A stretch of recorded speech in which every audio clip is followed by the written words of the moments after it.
Hi, how's it going? This is Resident of Colloid for YouTube, Resident _of Colloid for BitChute, and yes, I'm going to try to get this video uploaded too.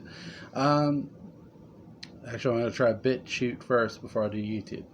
So, this video is about the late, great Joan Bennett, whose birthday is actually tomorrow, guys. And I'm recording this today to have it up today because tomorrow is the weekend and I'll be spending it with family, obviously.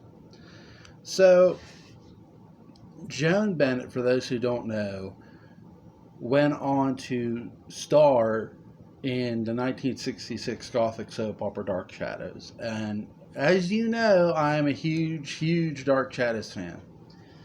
You know, Joan Bennett's career did not start with Dark Shadows. I think that's the important thing to note. Joan Bennett was a Hollywood starlet. She was one of the cream of the crop. She, to me, was this amazing actress who was in these gangster movies. She was in romantic comedies. She was in a lot of films. And I dare say if Joan Bennett, you know, if you could reincarnate Joan Bennett today, she would be your teenage Hollywood starlet. She really would. You know, she was such a young, beautiful woman, and her beauty only got better with age. And when I first seen Joan Bennett was in Dark Shadows. I didn't see her earlier stuff until after I watched Dark Shadows, and I started watching TCM for her movie. The reason I started watching TCM was because of Joan Bennett. I wanted to see Joan Bennett in her earlier stuff, and then I did. And I thought, wow, she was really talented. And here's what I'll say. Hollywood doesn't always recognize every single talent it has. And I would dare say that was Joan Bennett. You know, a lot like Angela Lansbury, if you will. I think Joan Bennett and Angela Lansbury, to me, had similar careers. They were in really good films. They had great performances. But when you compare them to those other big-name stars, or starlets, if you will, they weren't able to get quite the recognition maybe they deserved over them. And a lot of times in Hollywood, does that happen? Hell yeah, it does. So, what, you know, and to prove it further, people point out that Dark Shadows revived Joan's career. I don't disagree with that in any way, shape, or form, but here's what I'll say. Joan Bennett deciding to do Dark Shadows is what, yes, did revive her career, but it gave Dark Shadows the credibility it needed. You know, a lot of people don't love the beginning episode, don't love the beginning arc. I happen to be one of those people who do. I started Dark Shadows from the beginning when it aired on the Sci-Fi Channel. Give me a second, guys. You know, Dark Shadows, they needed a big name. And you might say, well, she was a lot older in the 60s. Was she as big as a name? Let me put it to you this way.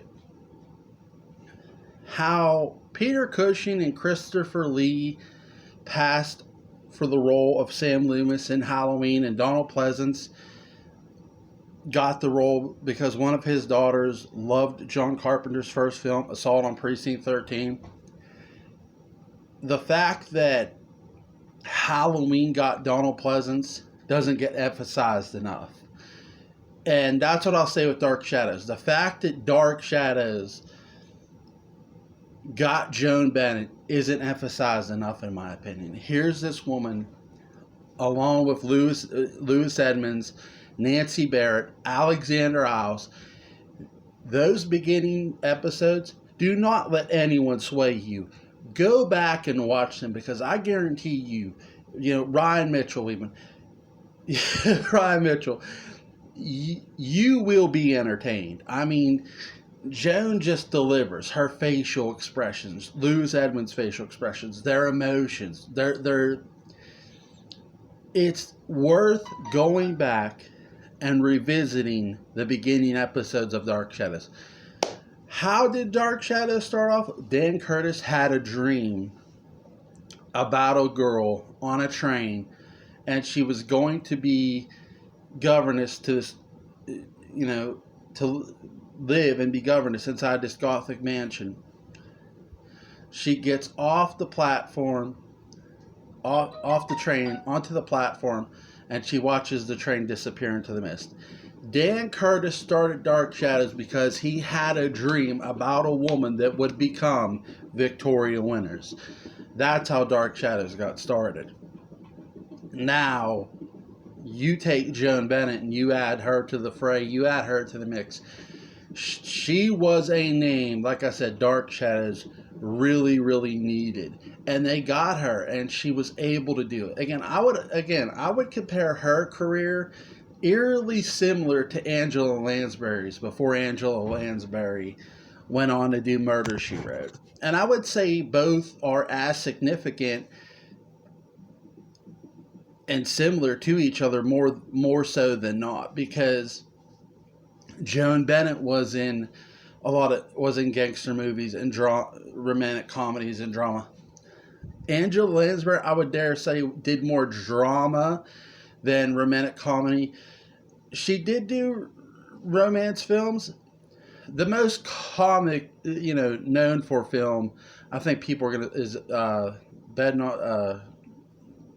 the movie with the witches. I forget what it's called, but that was her last studio film. That was her last Hollywood film, actually, was that film. But, so, to me, Joan Bennett being a part of Dark Shadows is so important. It's, think about it. Alexander Isles, who kept rehearsing, who kept getting called to come down and, try out for the role, when Joan Bennett happened to come down, and when she saw Alexander, she thought a joke was being played on her, that was one of her daughters, and that's why Alexander Isles was cast. So, what amazing timing, right? It's almost like fate and destiny were lining up for Dark Shadows to work. Yes, Dark Shadows was lightning in a bottle. It was on a shoestring budget. Will McKinley's right. Shout out to him. But I dare say timing had a lot to do with Dark Shadows' success as well.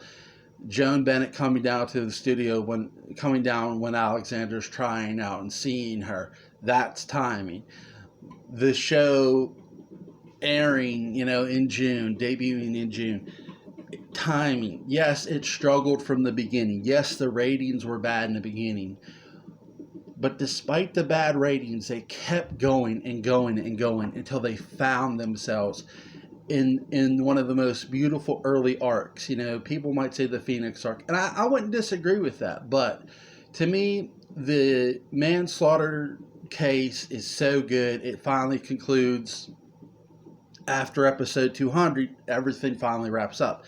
Now, I would say the death of Bill Malloy really kept a lot of things going, because once you have a death, you have intrigue. Victoria, who accuses David of removing the bleeder valve from his dad's car, and David did. You have this blame, this hate. Elizabeth, to that point, is so furious with Victoria. She is just so angry at her. She just wants to smack her and choke her, but she doesn't. She goes, if something happens to that boy, it'll be your fault. And it's so, Joan could just 1 minute be talking to you, and the next minute, like a fierce lioness, bam, pounce on you. And it was so beautiful to watch her work, and still is beautiful to watch her work. I own the Coffin box set. So, the bleeder valve incident, and then you have the first ghost that Victoria sees. Then you have the ghost of Josette. Everything just seemed to be perfect timing for Dark Shadows. Obviously, we know about Barnabas Collins. We know how he gets out, right? Don't listen to that House of Dark Shadows movie. It's similar, but I've pointed out the differences here on the channel before. I know me and John did a video. I know me and Mark have done some videos, and we've pointed this out before. So I won't keep reiterating that, but this is more about Joan Bennett as well. Joan Bennett, yes, should have won more Emmys for Dark Shadows, and she, to me, yes, Joan helped carry Dark Shadows to what it ultimately became known for, and that would become Barnabas Collins. No ifs, ands, or buts about it. She just did such an amazing job. Tomorrow is her birthday. I know she's long passed on, but if you really want to watch somebody work, sell with their facial expressions, their eye movements, I picked a lot of this up when I watched Dark Shadows. I started noticing facial expressions more so with Dark Shadows than anything else I've ever watched. And that's where I start to read body language. And it's where I learned to read body language too, what someone's trying to tell you. So, and that's where that's where I just picked it up from, was Dark Shadows. So after that, I was able to look at other film and pick that up. Like, they're saying something else with their body. They're saying something with their mouth, but there's something else they're saying with their body and their face. So, and I definitely think that's something you can learn from not just Joan, but from Alexander, from Laura Parker, from, Nancy Barrett, Catherine Lee Scott's performance, Ryan Mitchell's performance,